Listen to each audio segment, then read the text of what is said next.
Hello, good morning. My name is Georgia Court, and I'm so glad to be with you today. I think we're going to have a wonderful reading by three fabulous poets, and we'll hear from all of them. I'll introduce them one at a time, and then after they're finished, we'll open it up so those of you in the audience can ask questions or engage. Also, if you'd like to put your questions in the chat, I'll take a look at those as well at the end, and we can include your question that way. I wanted to let you know, though, before we got started, you may have noticed on the graphic that was on the screen some upcoming poetry events. I want to call your particular attention to Poetry Life 2022, which usually is in person in Sarasota and has been since 2012. But this year we're taking it to a national audience and it's going to be on Zoom. That's April 21st at 8 p.m. in the evening. Our poets are going to be Carolyn Forche and Padraig Otuama. They are going to be in discussion. What's interesting about this is this format was prompted by the fact that some of our local schools seemed quite reluctant to send students to an event largely related to book banning issues, actually, perhaps some fear of what of bringing students into a reading. And that's at least how I read it. So when I mentioned this to Richard Blanco, who you all may know as Barack Obama's inaugural poet and a friend of myself and a friend of Poetry Life, he'd suggested we take this event online so we can include a national audience in a discussion of book banning and the threats to freedom of expression that we're all seeing, particularly in our schools. So that will be the main point of Poetry Life this year. It will be just a discussion with the two poets, and it will be moderated by Charlene Hunter-Gault. It's going to be entirely free, so I hope you'll sign up for it and you'll pass the link on to your friends who you think might have an interest in that. And you can find that link at sarasota.books.com, just under our events. Okay, we're going to get started with today's reading. Our first reader is Susan Gardner. Susan is a poet, painter, photographer, and founding editor of Red Mountain Press. She has lived and worked in Asia, Mexico, and Europe, as well as North America, and is the author of 6 books. Her work has also appeared in numerous anthologies. She has presented programs in many important venues, including at the Freer Gallery of the Smithsonian Institution, the Library of Congress, and the Folger Library. She has given extensive lectures and readings and has been invited to many significant residencies. As the principal at Red Mountain Press, she has edited and designed approximately 80 books, mostly poetry. Her painting and photography have been exhibited internationally in museums and galleries. She has been a scholarly researcher, teacher, house builder, and landscape designer. Please welcome Susan Gardner.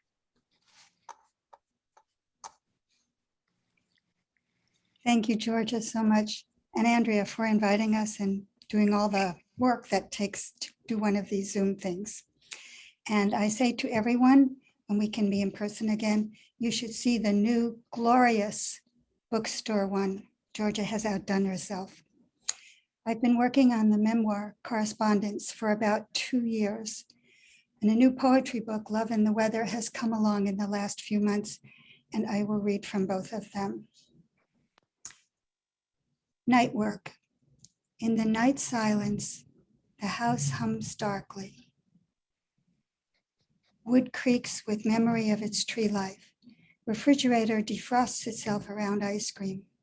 Some small invisible creature scratches at the screen, curls against the still warm wall. Soft snores, shifting sheets, unseen stars. Everyone sleeps in the dark. Over the page, one bulb burns. word after word, one sheet after another. Riverhead.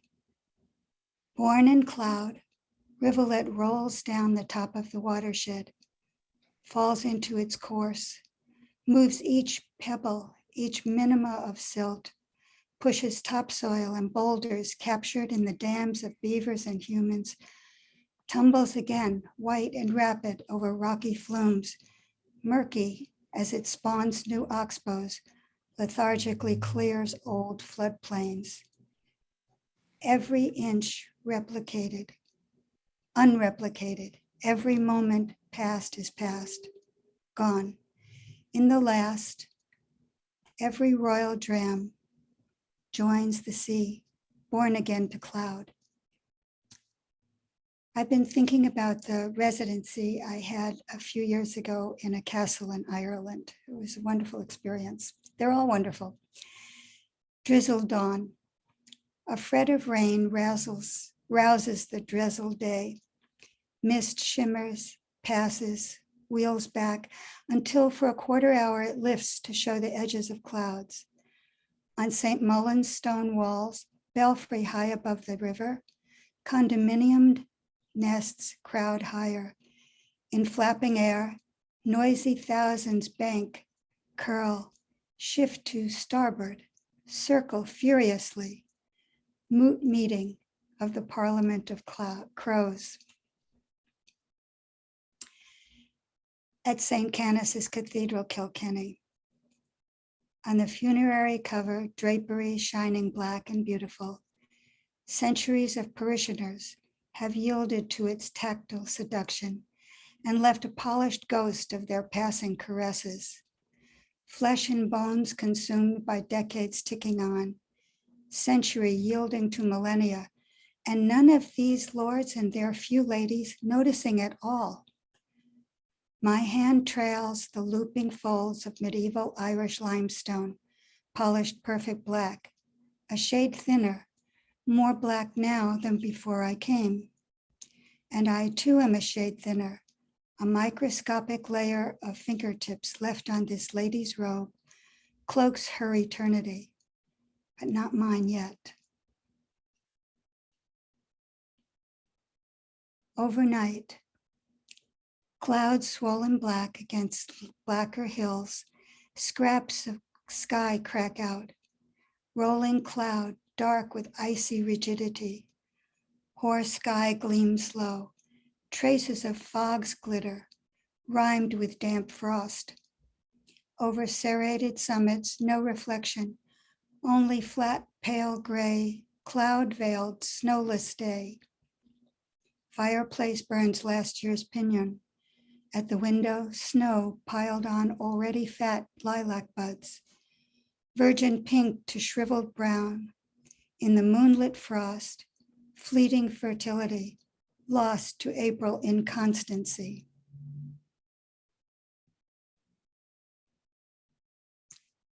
Politics of the body. My heart, a little left of center, contracts and pumps 500 times an hour. Tucked in behind a thin cage, tough lungs push and retreat 1,000 times an hour. All to send a bottle's worth of oxygen around the network, pass by the brain, brushing each molecule just enough for love, math, art, rage, despair, poems, hope. Just enough for one life, for 1 hour. Better living through chemistry. One and only. Veil of fat cirrus, filled with pebble shards of ice, condenses in the frigid high air, freezes around earthly molecules, dissolves, wind whirled, freezes again, coalesces into a hexagon.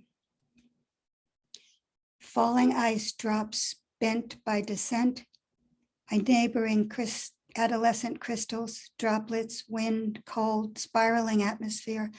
The multitude of snowflakes passes through cold air, comes to rest again. each the perfect image of its life story, all precisely aligned in their brief eternity alike in their exceptionality. We've been in Sarasota for this winter, although you can tell I'm thinking about Santa Fe. This bayou is right under our windows at Hudson Bayou. On the edge of the bayou, I wait. Now and then, sounds break the silence. Egrets and pelicans dive through air. Water laps at mangrove roots. Mullets leap, splash wet silver shine. Families of shy manatees show themselves alongside the boat slip. Gently churn the current, touch faces softly, nudge and guide the young. Adolescent manatees the size of our dining table. Adults like smallish mottled gray-brown whales, wrinkled snub noses, round dark eyes under hoods of gray eyelids. Tails, lobed fans, my arm's length across the stern, wave slowly, propel these bayou giants to dare approach the boat slip and 3 feet apart, share a silent gaze.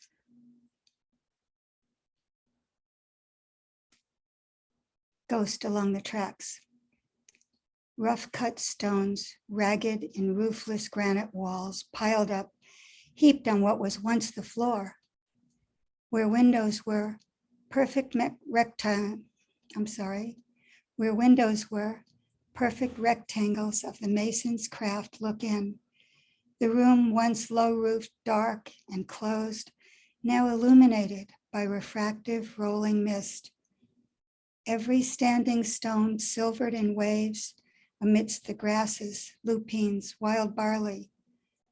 Rosy blooming rowan ash reclaims its place, nourished by grounded clouds. Blaze. Sky darkens. Past the meridian, dusk eases its way. Night draws each body over the moonless horizon. Orbiting toward dawn, Jupiter rises, dazzles the stars.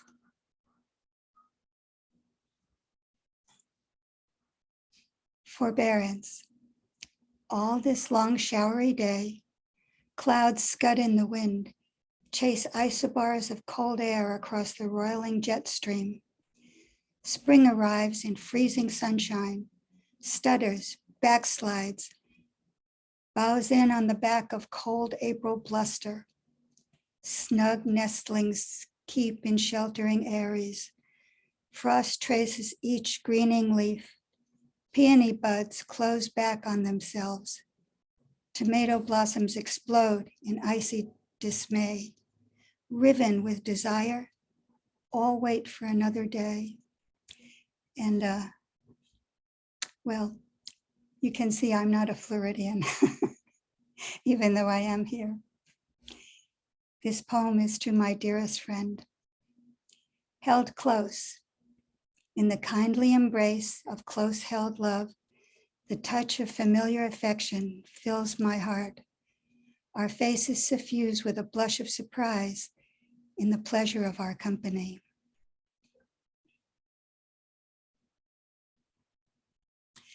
My other book was titled Correspondence, is the dramatic, sometimes heroic lives of 9 members of my family. They are all braided together as they write to each other from 1899 to 1962. I knew many of them, and I'm awed by their imagining of the possible, by their daring. When my grandparents met, Dora was 24 and Isaac was 40. This short excerpt is Dora, New Year's Day, 1900. Night hides the fleeing landscape as if it, not the rumbling train, were rushing away. Clouds of steam rise from between the wheels to meet the low-hanging sky. The car is lit by just one lantern turned low, barely enough light to make mirrors of the heavy glass windows. I look through the ghost of my own face to watch the shapes shift and twist past. The conductor calls, Bridgeport, 5 minutes to Bridgeport. I turn from the window and put away the book I have not read. Here is part of a letter from Harry. San Jose, California, December 18th, 1914. Dear sister, I hope this finds you in good health and fully recovered. The news from Europe is very worrying, and I am glad Millie is back in New York. She loves her work and being in France, and it seems that she loved Edouard. I hope she will not feel she must join the war effort. She wrote something about it in her last letter. It all seems very remote from here. I hope to have a weekend to hike the hills above the ocean. It rains all the time in January, and the wind is pretty bitter, but it is a grand sight to see the ocean roiling over the rocks, waves 15, 20 feet high, coming in with ear-splitting crashes seconds apart. I'll pitch a tent and do some photography there. There is a strange phenomenon in Santa Clara. Valuable oil seeps right out of the ground. Just stick a steel straw in it and suck out the profits. It smells worse than the streets of New York in the 90s. California is a grand place in the process of ruination by gold and oil. Nothing very new about that. Your loving brother, Harry. And by the way, my great uncle Harry did talk just like this, and I can remember him from my teens, although he didn't write that letter. An excerpt from a letter from Rhoda a few years later. Oakland, California, December 12, 1928. Dear Dora, I had a wonderful race last month.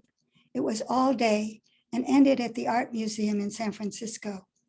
Racing is exhilarating. All my senses are alive at once. I drove to Los Angeles as a test and plan to enter a race in the spring. It's 400 miles, most of it paved, with the most splendid scenery in California. I can probably make it to LA in 7 hours, less if they finish paving the road. With the front windscreen raised, the ocean air comes in right against my face. The whole car smells of the sea. With love, Rhoda. Isaac died in 1932. Within months, Dora moved back to Bridgeport to live with her friend Alma. There at the station, Alma waits, a handful of winter violets in her hand. In our dark coats and gloves and tilted hats, we collect my baggage and go home. Black tea in a mug. Over the rim, my sore heart's dearest friend smiles old love at me.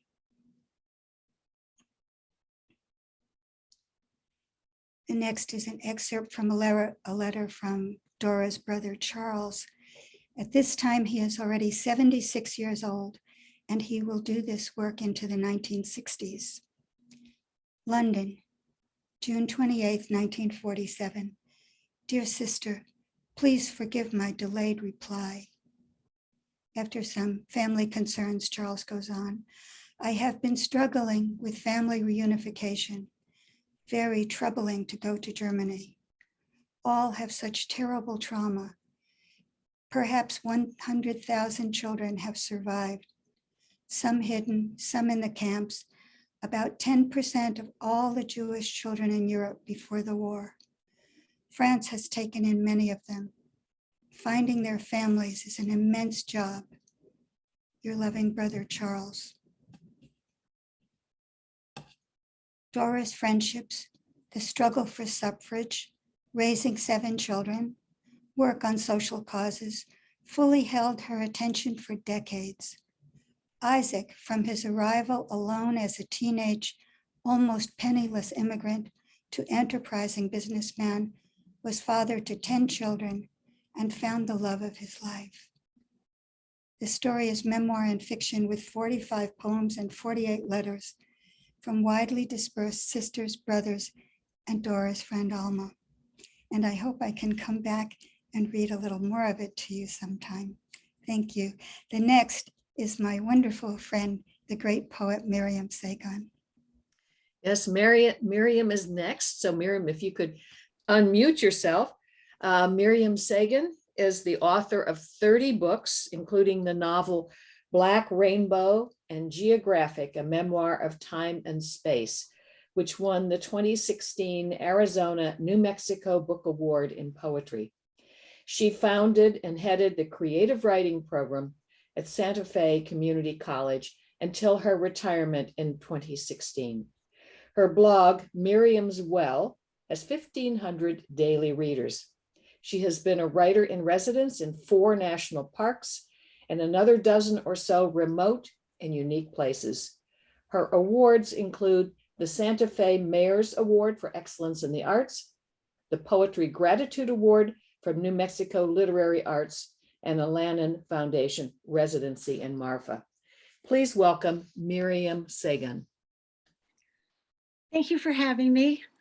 Susan, a lot of thanks are due to you as the editor and publisher of the book, having invited me to read. It's a pleasure to be in the bookstore, and it's snowing in Santa Fe.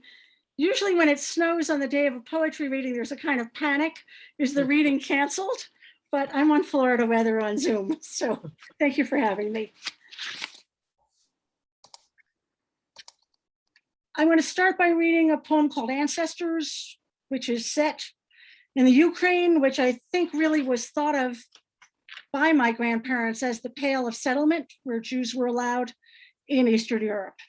Ancestors. Zodiac swam in its round above the wooden ark. Veiled women hid behind a mechitza of water and blood. If I was a child, I ran among their legs. If I was a child, I ran. In the Red Cafe in Kiev, at the teetering round table, in steam and smoke like a railway station, tea served in endless glasses, they are shouting again, those philosophers too broke to pay. But suddenly I can't hear them. Sound fades, they're ghosts.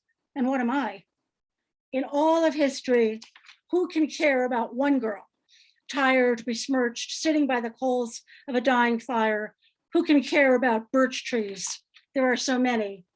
Who can care about rape, about how my eyes turn a betraying green, or how my fingers curl helplessly as DNA deforms my hand? The double helix of Vikings, Cossacks, the Rus come down out of the cold shamanic north for bad, for worse. Ancestors, come if I call, smelling like a snuffed candle, and come if I don't call, smelling of hostile corridors and panic. For the angels are too busy encouraging each blade of grass to grow, reciting the alphabet, but only from Aleph to Aleph. They have not yet reached the first letter of my name. Before this, a wall. Before that, destruction. Before that, an ark on the deep, a raven, a dove, an opinion about what survives.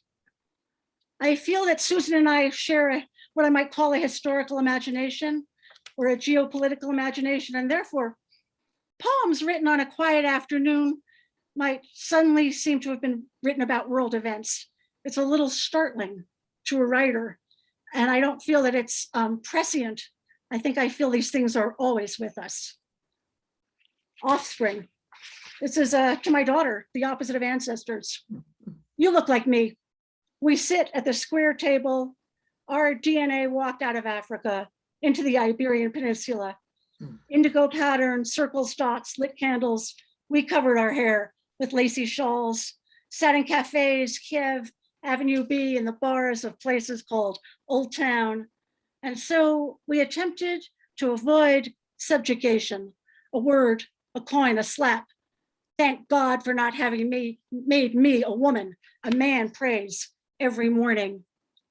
Sitting cross-legged daughter, smoking on the curb, refused to say, amen.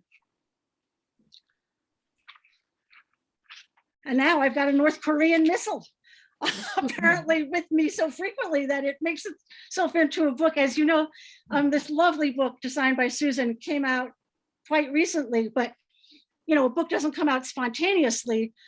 There's a time lag. The poems are written, then there's the editing, then it's published, and yet North Korean missiles are flying through the pages of this. A North Korean missile flashes across the Sea of Japan. We miss the news, don't even know to worry, preoccupied climbing a small mountainside on the path of Inari shrines. A long line of red Shinto gates and tiny ones the size of a shoebox, ceramic fog, box figurines, pine trees, clear sky. I'm not praying for anything in particular, too old to have to pass an important examination, and content enough. After all, we've brought a bag of cherries, spit out the pits. But maybe my daughter was praying to get the child she got. And maybe I was praying to stop taking each day like a test. When I was in Japan, I drove the people I was with a little crazy because every time I would see a shrine, I would make an offering and I would pray. And my companions would say, you don't even know who the god or goddess of the shrine is. You know, you might be paying to, you know, get into the Ironmongers Guild for all you know. But I did not mind. I was just relating on the grand scale. Now I have here sort of the opposite of a shrine. I have here Los Alamos, where the atom bomb was invented and launched. The poem is called The Devil. It's partially about the tarot card, the devil, and what that means in terms of bondage. Robert Oppenheimer said, humankind will curse the name Los Alamos. And I didn't want to curse the name Los Alamos. I have friends who live there, but I wanted to notice the name Los Alamos. A truck full of saints going in the opposite direction from us seems a sign.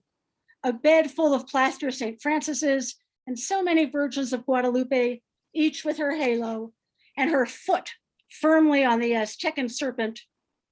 Here at the intersection of Atoll Bikini, heading towards Trinity and Oppenheimer, then going south past the Pueblo casinos, where the Great Seal notes the date of the Pueblo Revolt. And the motto of Los Alamos is, where discoveries are made. So bland and in the passive voice, instead of, this is where what we call history ended. Perhaps we're what I personally, born under the shadow of the bomb, called history began. Here's another poem based on the sort of energy of one of the major arcana of the tarot deck. It's called the Chariot. Anyone can read the stars. Earth's fortunes obscured by satellites, autumn equinox, a goldfinch hangs among cowpen daisies. I saw the moon going down due west of my pillow and golden constellations on the lapis sky inside a tomb. You want some advice? Drop the reins, take your hands off the wheel. A many-armed goddess might be disguised as a beggar, and an old cloak might be the neighbor you should love a little better than the way, nagging and perfect, you love yourself. Might be the charioteer and you the passenger, or the reverse, like a horoscope that could be anyone's, but still speaks to you. And I think for me, in a way, that's what a poem is. You know, it wasn't written to me, that it feels like it was. Afloat. This is a poem about refugees. In the lilac waves with the silver undertow, in a boat of femurs, the backwashed sea lit from within, all the drowned. This is no schooner, smuggler, captain, child, in a tide of backpacks. I'm afloat on the wooden dinghy of my story, empty oarlocks, floating oars.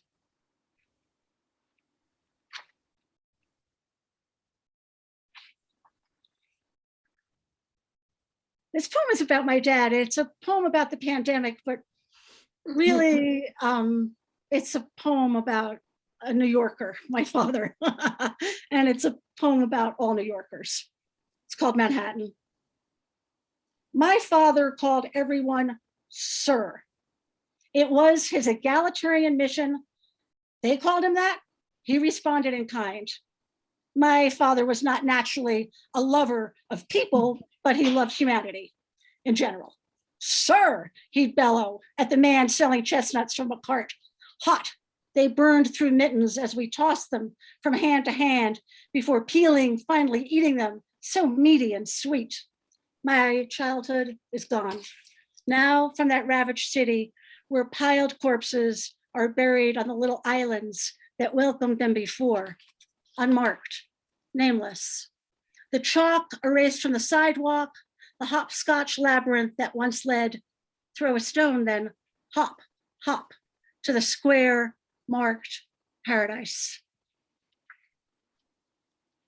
It's always amazing to me that, I just never know what's going to happen with my memories, what's going to happen with my perceptions, how they come together. That's where the process of writing is so rich, is that essentially it creates something new from something that's ready-made, even maybe worn or polished through memory. I mean, I always used to kind of, tell mean stories about my father calling everyone sir, but then years after his death, it came to me as something that could be woven kind of into a whole.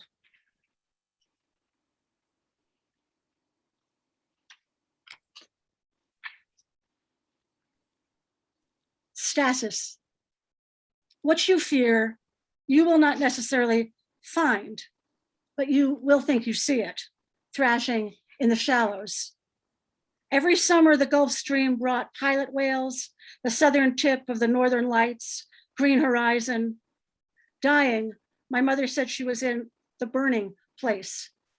No Christian hell, she meant Auschwitz. I refused to budge from this spot where rough-colored daisies, decorative grass, not just blue dragonflies, but red ones too, beneath the portal at Hope's.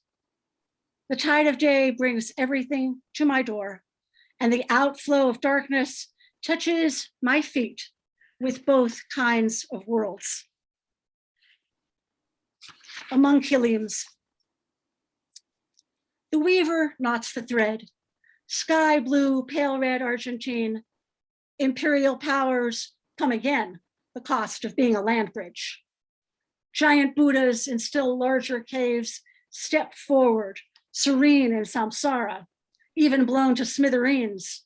Life still is suffering. I have made mistakes myself and hurt your feelings when I didn't mean to.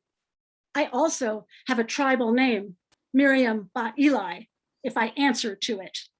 My lips touched the rim, my tongue sipped wine, as if a taste of this was also a taste of the divine. And in closing, I'm going to read, I guess, what I hope is about the poem that I hope is about the future. That process of putting a book together is always like fun, fascinating, and a little daunting. What's in a book? And the realization after, I or any other poet sweats to put it together, that with any luck, it'll just be sitting by somebody's bedside and they'll read a poem before they go to sleep. They're not going to necessarily read the book all the way through. But it's just that feeling also when I give a reading of selecting for the moment that's now. So I like my own title. I like the idea that we can start again, or that we are perpetually starting again in the midst of whatever else is going on for us and for the world around us. So this is a poem about the birth of my granddaughter, who's now 3 years old, but she was a newborn when I wrote it. I probably spent more time than I should trying to figure out what cats and babies are thinking about, but here I'm convinced I got it. Beneath the sun. Even in the womb, you dreamed of a field of yellow flowers. You heard our voices and thought we were crows perched on a broken down corral. You held my gaze and saw ghosts and static and the insides of cat ears. You tried to turn over, but you didn't know what over meant. God felt new and fresh in your tiny fist, your sucking mouth. You heard us laugh and thought the wind had come down the chimney. The biggest dog licked your toes. You thought it was the rising tide of an inland sea. You dreamed about yellow flowers without knowing yellow. You crossed a field, an enormous one, bigger than the universe, of our hope, our expectation to arrive here. Thank you all for listening. Thank you. That was lovely and lively and very enjoyable. It was great. Our final reader today is Mac Miller, who is well known in the Sarasota area and beloved, I might say. For 30 years, Mac Miller edited poetry and graphics for New College magazine and won poet chapbooks. He's published widely in magazines like Southern Poetry Review, Ghost Dance, the Beloit Poetry Journal, and Black Mountain Review, and in books, including the contemporary anthology series, Florida Poetry, The Dolphin's Ark, and Isle of Flowers. Professor Emeritus of Literature at New College of Florida, he graduated from the U.S. Army Command and General Staff College, Duke University, Princeton University, and Culver Military Academy. Mac and his wife, the Dickinson scholar and poet Melanie Hubbard, who is with us somewhere here today, live in coastal Ruskin, Florida, a former Christian socialist utopia founded by his paternal grandfather. His new book, Overdrive, is his first full-length book of poems. Please welcome Mac Miller.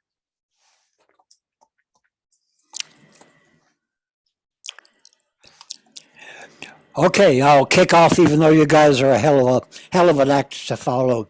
My thanks to my editors who actually took chaos and changed it into something like order. This book called Overdrive, is more or less in 4 sections. And I'm going to read one piece from each of those. It kicks off with letters and other kind of divagations that are somewhat in my voice, but behind a mask. And then it moves under the stress of some, post-midlife emotional crisis. Some of us know what those are, into disassociative, in which the speaker finds that the only way he can speak is not to speak as himself. I'll do one of those. Then he kind of bumps up against his muse, or anima, animus, whatever, and finally sort of comes on home with a rather too long poem, I believe, doing that. The first piece is then from the letter pieces, and it's in the voice of this guy, Jack, whose marriage is obviously not going too well. This is a guy who drives a old black Volvo, on the road, occasionally a truck. He's a veteran. He may be a salesman, maybe a lost everyman, if you will. Let's see if I can do this. This is a letter. From Teresia, a good morning for Marie. That semi's right rear tire blew and slung half moons of corrugated tread. Then did I dodge? You bet. My old black Volvo cut fat creases in the road. Thanks for your call. That set it straight across 2,000 miles of wire. You love your husband still? That's still okay. Last night, it rained across the 6 lanes, diesels rumble. How I miss you. Stupid. No, put that another way. You'd say, try this. What goes down must come up. In 1970, Concrete crushed my youngest boy. Last week, in the dark of Apollo 13, my big son wept for that same year his brothers died, the year that you turned 5. We watched his space shot rise like a wavy metal soul. I didn't cry. I choked it down like a big dry biscuit. What goes down shifts around. It quavers. In this big, cool house, I'm first awake. It's the only time to say, I miss you, lots. No shit. That's it, I guess. The gist of this. If I had your gift of perfect pitch, I'd hear the icebox moan its one low C. Always something doesn't fit. Before high radar mapped it all, McA showed gray spaces in the world. Absence held the map together. It still does. You tell the kids the land is not to own, but love. If so, how come so many Brits and blacks died trekking up the Double Nile? Ptomaine, malaria, heat stroke, scurvy, and all for blue and white meanders on their maps. Conrad went up for ivory, sure, but that's not old Jim Bruce or Ian Speak, and Burton headed for Lakes Tanya, Tanganyika, and the Queen of White Victoria. Why? The love of danger? The danger, maybe, of love. Could be that's why you write and stash my letters in a secret file. The more we talk, the less I know. Is that the trick? Blood explores our bodies or we die. The Brits found Lake Victoria. 2 Niles came sluicing from the mountains of the moon. It took a century for glory to go sour. Oh, little town of Concencero, thylovirus, HIV, Ebola. A century is more than we have left. The more we talk, the less I know. What goes down snakes on up. Apollo shot through clouds spun from the Nile. My son turned ash and dirt. Such land is not to own. Please, call me back. It's time to wake the kids. Love, Jack. Well, Jack has pretty much got some problems. I've got some problems here with our mechanics. Can anybody hear me? I lost my link. You're good, Mac. We can Oh, hear you you. did it. Am I go? Okay, good. You're- Because I lost everything on my end. But, you know, what the hell? That's what poems are about. So, in any case, old Jack gets in what technically is known as real shit shape, and he dissociates. And he becomes somebody who speaks not in his own voice. Here's a kind of a science fiction poem, if you will. And the voice of Jack has suddenly become that of, what shall we say, a pitchman clone of indeterminate sexuality who's speaking to a bunch of other clones at a nursery full of cloned plants. So here we go. This is called Last Plant Nursery Before the Interstate. And here's a specimen, just one of the lush hibiscus, counterpointed by an aspen about the size of the lilac, which is here. The last tomato plant, seen on your right, has rotten fruit. We tried to split the DNA of garlic and marry this white ball to a bush, but recombination didn't take. Oh, Italy was desolated. Are there questions? Yes. For benefit of those in back, I will repeat. Did plants have sex like people did? All evidence points up the fact that rare legumes knew passions more exquisitely refined than ours. The last original oak tree, seen here on your left, but much reduced in scale, uttered little beads of joy called acorns, none of which survives. So plants, you see, were far less placid than a clone. You're smiling altogether. Good. Strict timing is essential in these matters. Well, what has happened, after all, was largely a lapse in the rhythm of things which used to be called nature and was mostly praised.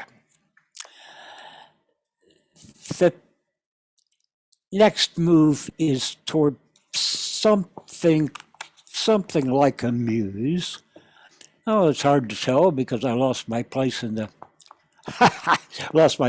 book. So we will pick it up in a second here.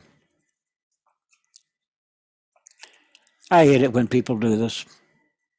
The little yellow stickies just tend to fall off the books. So this is a poem I want you to look at, just briefly. It's in stanzas. You can't hear the stanzas, but I like them. You know, I love stanzas and periods and semicolons. I've been working on this damn poem for about 50 years on and off. So as the late, great Dick Hugo used to say, and I thought he was full of BS and bravado when Dick said it, he said, oh yeah, this poem is the best I can do. And if you don't like it, I don't like you, right? Well, that's not true. Because I'm not sure I understand the piece myself. It begins with an epigraph from the last line of Dante, love that moves the sun and the other stars. It's dedicated to the French singer Edith Piaf, who is here addressed as if she were an interplanetary probe, part of a record, hanging onto a microphone on stage, and finally becoming a muse that may free up all the clotted words. This is called Monody, the mariner in orbit. If Paris has a spindle, then you sing it. Your voice was hard applause that circled in from the rim of the stage. Straight in the light you were tar on silver, black musk steamed off your shoulders then. Your spotlights were a space to cruise. Now it's a new affair. Your hands are slipping, but your voice takes hold as wings of the stage fan out. It's a long fall into orbit. Hard vacuum sucks the air away, and still your last song circles in. Who'd guess the microphone's your spindle for support? You hook around off Venus, crack her chin, and swing your wide eyes on where Mercury boils and La Tour Eiffel curls to a solid eye of fire you lean on. Sing, you burn the black chatter of telemetry, saying it over. Absence is the target. Love, the sun, is only its spindle. This somehow busts old Jack free from his inability to be himself or find himself. And in the last movement of the book, which I believe is an organization entirely up to my marvelous trio of editors, it ends with a self-reconciliation, which I suppose is always an agent of the past impacting on the present, at least it is on me. This is an uneasy little poem about my father, and it's here in Bruskin, Florida, where my wife Melanie and I live now. But this is set way back when I was about 10 years old. Father used to go out and row in Tampa Bay back in the days that when you put an oar into the water, phosphorescence boiled up and you could actually see the green. That's an uneasy piece, I think, because all of the lines, each of the lines is an uneven number of syllables. This is the last piece. I'm pushing the limit, but here we go. It's called Rowing. It's a run-in title. Rowing, we steered by the sun turned down on far green islands, veering so dark rose from the water. Dark spotted father's khakis as he dipped and feathered, swinging the oar shafts down. Time to break, he said. He tipped our boat with his weight, cooling his hands in water. Anyway, it's time to bail. I scooped a slosh of gray salt water overboard. Due west, the bay slid wide fire to our boat. We rode in a swell of seamed white wood. He leaned. He touched the water overboard. Anyway, there's more out there than what's in here. Our rowboat tipped out far as his shoulders leaned, then steadied. He balanced the chipped green bench. Dark's not so bad. You just look out for light. Moving headlights pointed home. As long as tourists, drunks, and the late-night fishermen kept rolling toward Shell Point, we'd make our way. If it rains, just follow mangroves home. The sun turned darker, salted, steamy. Sunset came that way in 47. We'd caught one trout, 2 blow-toads, and 1 mad flounder. It glared up, 2 eyes sparked from its left-hand face. Wide as my thumb, its teeth chewed air. I leaned, but our boat didn't tilt. It bobbed as he stroked the oars, dipped to pull, then feather back, then dip in a new slow glide. First the left oar, then the right, spread out the wake. It jumbled with colors, as if the sea looked up through the warm bay water. Each oar pulled deep as his leather boots dug wet suction from the boards. We moved. I trailed my fingers over the stern. Each glowed and wavered. Brightness tracked my fingers, leading home. His blades pulled steady, green, then left their light. They dipped the dark again. That's it for me. Thank you very much. And thank you. Let's all unmute and give a round of applause to our absolutely terrific poets. What a stellar reading today, I must say. So who would like to say something, ask something, make a comment? I can see you all on the screen, so you can either Best reading use the this year hand so button. far. What's that? I see Doug. Best reading this year so far. I see you're still editing as you read, Mac. Who else would like to say something? If you want to just raise your hand, then I can. Mac, you are muted. Why don't you unmute? It's disappeared. Yeah, he's gone from the screen somewhere. Who else would like to say? Maybe. Oh, there he is. No, he's come back. Oh, wow. Who else would like to say something? This is probably the earliest I've ever been to a poetry reading. It was only 11 a.m. here in San Francisco. I've never been to such an early reading. And I sure am glad I came because this has just been wonderful. It really has. I didn't think I was capable of listening to poetry at 11 a.m. So what, Unless it was you a need class. the evening, you need the evening and a glass of wine, or is that the idea?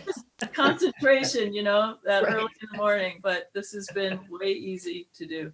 Very enjoyable. Thank you all.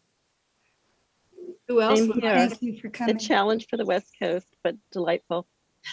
I think I saw, yeah, Mary Gilliland. I saw your hand go up. You're muted, Mary. I'm always curious about process from other poets, and I'm not going to single out a particular poem or poet, but just if anyone would like to talk about the process of the making of a poem, I'd just love to hear anything you'd like to say. Mary, you're talking to the three of us, not all the other poets who are here. I'm talking to you unmuted ones. Well, first of all, everybody should know that Mary is a really quite marvelous poet. She lives in Ithaca, New York. And we've had a short personal, person-to-person friendship, but a very long virtual friendship because we met not too long before the pandemic started. Yeah. I don't know, for myself, correspondence is my first experiment with fiction. And it's only a little bit fiction in the sense that the letters don't exist, but the stories in the letters do exist. They were real, and most of my relatives told them to me. So it's not exactly fiction, but it's not exactly nonfiction.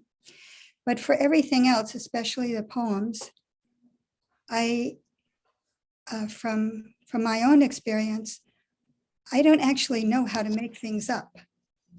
And so you might see my paintings look like they're abstract, but they're not. There's something I saw in real life in a physical place. And I think the poems are mostly like that too. This reading today didn't include, I'm very fortunate in that I live with my best friend, the best friend I've ever had. And usually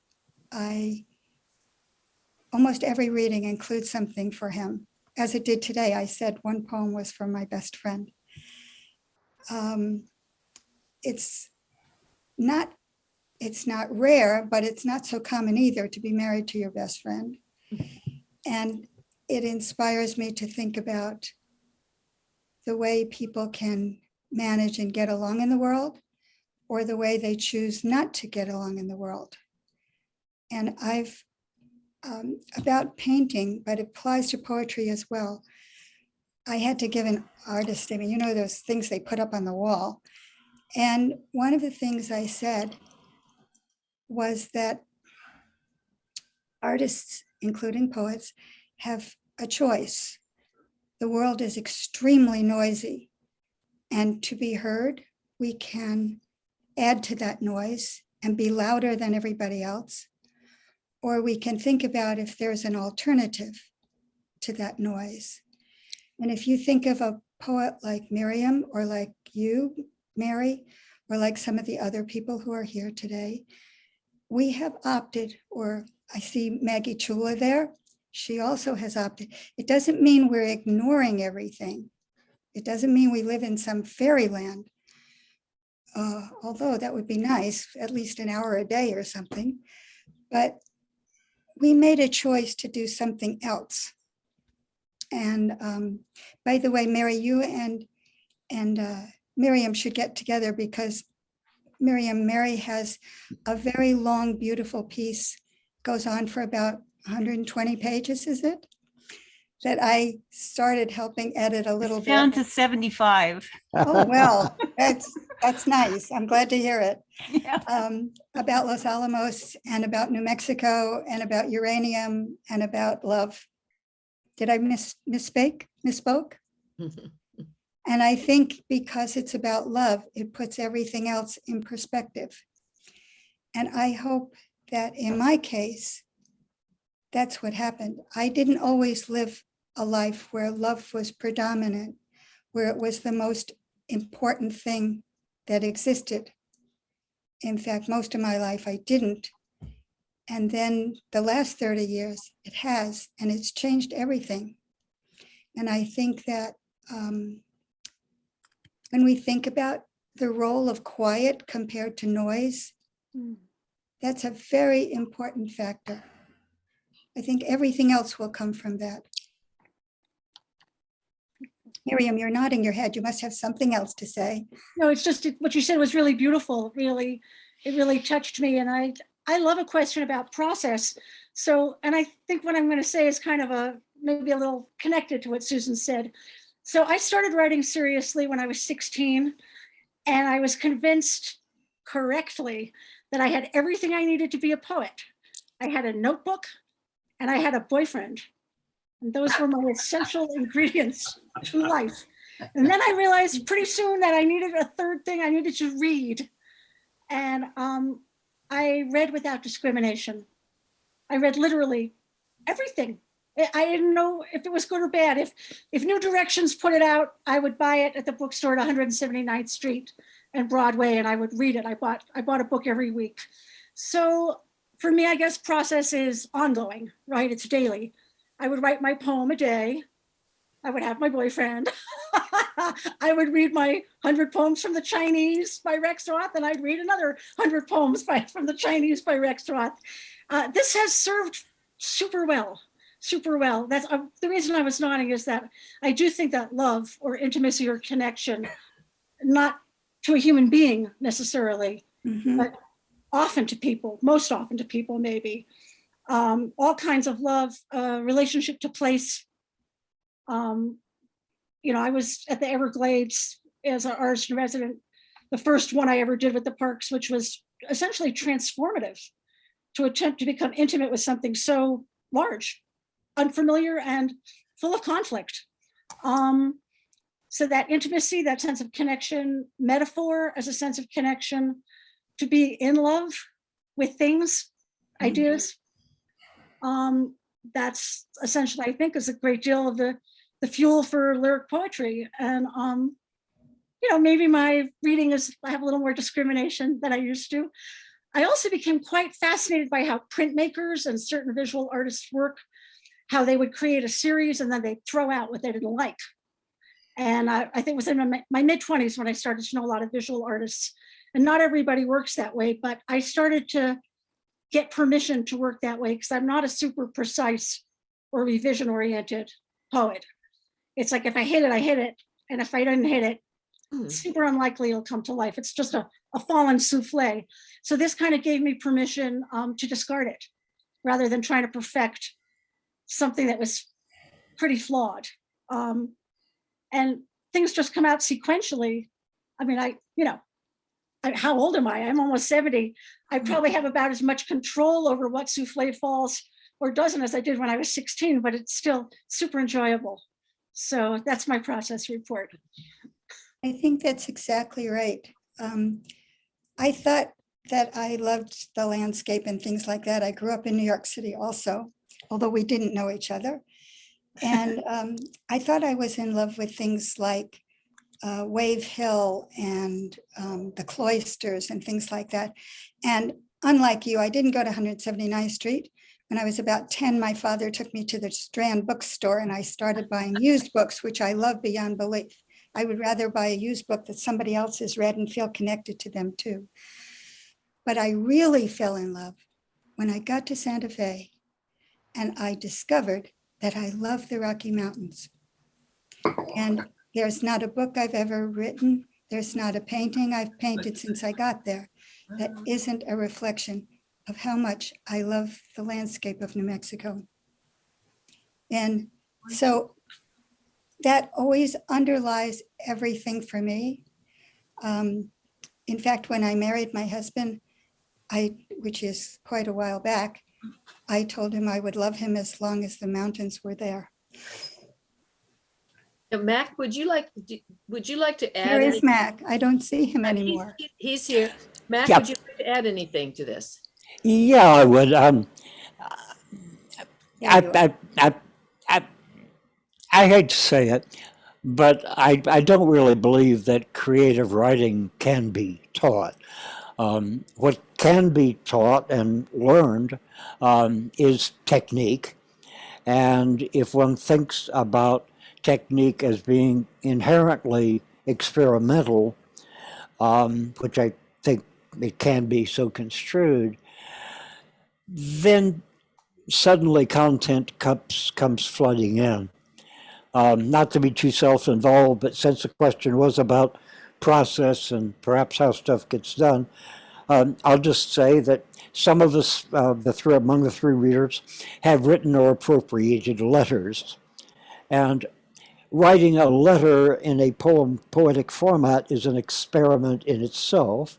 It's an experiment in voicing from or appropriating someone who is not yourself, the speaker, speaking to someone who may or may not be fictional, including details which may or may not be your own. And so that is an opening up experience, just a kind of a letter poem. Sheer simple technique.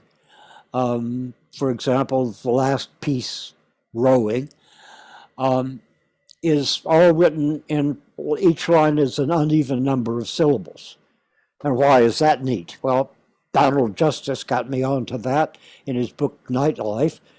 And if you're writing, say, 5 syllables, you cannot write iambic tetrameter because that's 8 syllables. If you're writing 11 or 9 syllables, you can't write iambic pentameter strictly because that's 10 syllables.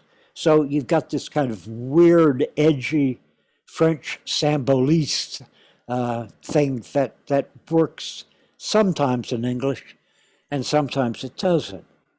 Molly the Mariner, that inscrutable thing I've been hacking on for half a century, started out as an experiment in trying to appropriate the technique of Stéphane Mallarmé, the poet, in which a word's connotations are as important as the denotations of it.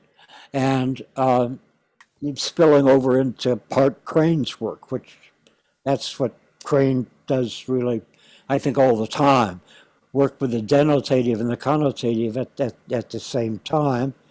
And then if you try to mix in some metaphysical conceits, like John Donne, etc., you've really screwed up your life, and you've got to do something.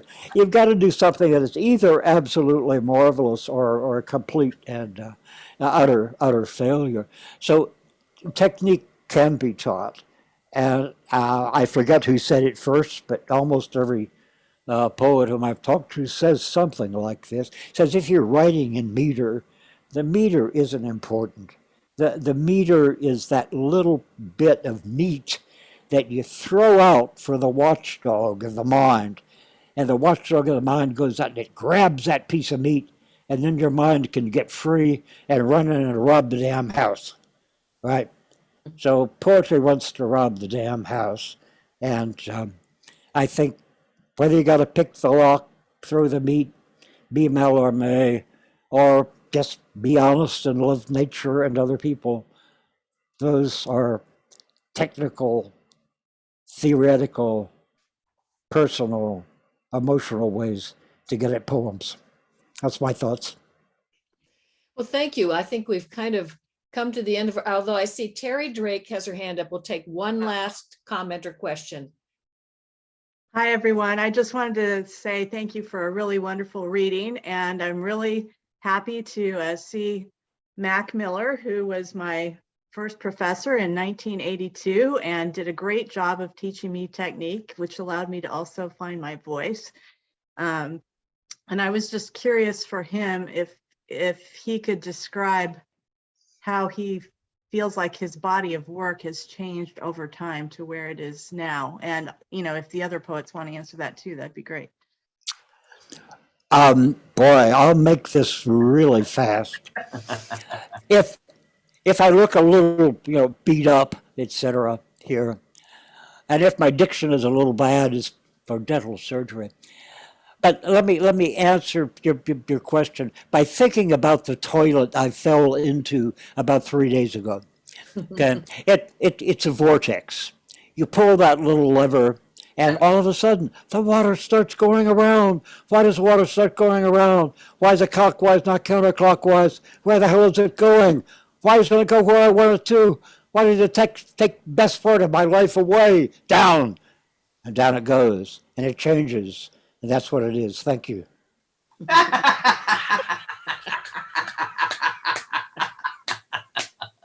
Okay. I don't know if we can top that. I want to thank all of you for the poets primarily. And I want to thank all of you for coming today. This has been one terrific reading, and it has been recorded. So look for it to appear on our website, sarasotabooks.com, within about a day. I would imagine, and you can see it there. You can send a link to your friends who missed this wonderful opportunity. But thank you so much and hope to see you soon. Georgia, is it all right? to Thanks, post, thank you. Is it okay to post the link on our website? Absolutely. Okay, Absolutely. Thank you very much. nice Thank to see you you. all. Thanks so much for coming. Bye. Thank you, Mac. Great to see you. Great to see Well- you, Terry.